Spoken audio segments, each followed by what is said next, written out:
Hey YouTube, it's Wisconsin Shoe Guy here, and coming to you today from my dining room. Today I wanted to do a comparison on two different shoes. I have not compared these two before. They're both Italians.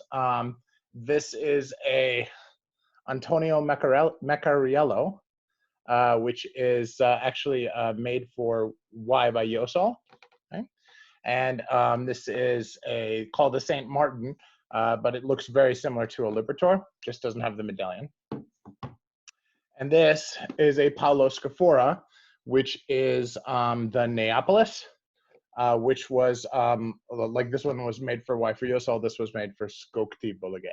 So both of these are pretty high-end shoes. Both of them are hand welted. I had a discussion today with a dealer for Paolo Scafora, and when he says it's a Goodyear welted shoe, what he actually means is that the welting mechanism is done using the Goodyear method, but it's not using a Goodyear machine. They are all hand lasted and all hand welted. So good thing to know. Now you've got a really nice sole here.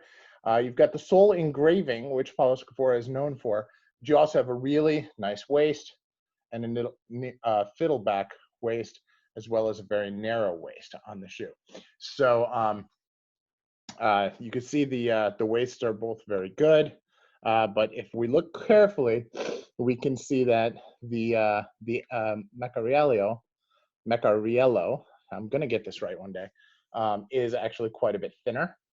And that is something that will lead to, in my opinion, better arch support, and definitely has that difference in the way the sole is shaped as well. So it's just tighter and has a different look to it. And you look at the heels, the heel is a little bit smaller. The nail work on the soles is totally different, right? You've got the three straight here, and the one up top, where here we have the three, and the three. So it's got a little bit of a difference. The angle is very different as well. I would say that the Scafora heel is a lot larger.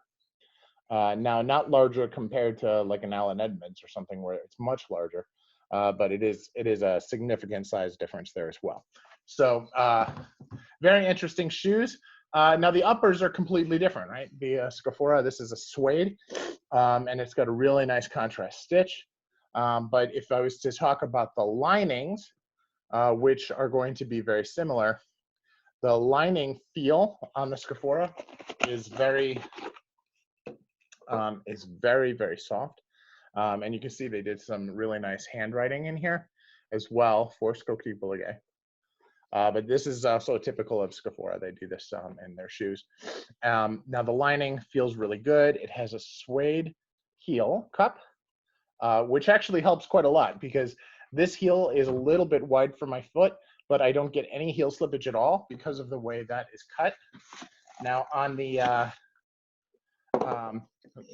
Meccariello, it has a suede heel cup as well. I will say that the suede on the AM is a lot softer, almost like velvet. So that's another small difference there as well. Now this came with lasted shoe trees, and on the Scafora, I did not want to drop another $140 for shoe trees, so I just have a regular pair of shoe trees in there as well. But still, they're very nice, and they certainly do the job. So some interesting differences there. So we have the lining is very similar. Both linings very soft. You're clearly talking about a top quality shoe. Now, you know, these are handmade and hand grade, but they're not going to be. Neither of these were in the you know, $1,500 price range or something like that. So they're not going to be quite like a Gaziano Girling or something like that. But very high grade shoes. And I couldn't be happier. When we look at the top of the sole, the Scafora, and maybe this is because it's plain, but it has no fudging at all. It's just a very straightforward, plain sole. No finishing work on there. Now, most of the finishing work done on soles is by machine. When you look at the heel stack, you've got several very thin heels stacked up there, and you can see that it is actually thicker in the back than it is in the front, which is kind of a cool thing as well. When you look at the Meccariello, you've got the same kind of thing. So if I get the angle just right, you ought to be able to see the difference in the heels and the way that that comes together. So again, very high quality, just a great set of shoes. So when asked which one is better, I'm going to have to go with the Meccariello. The waist is a lot narrower, and I think that the fiddle back on this is a little bit more pronounced as well, although they're both very, very good. So this is Wisconsin Shoe Guy, and that's the battle of the Italians. Hope you found that interesting. Thanks all.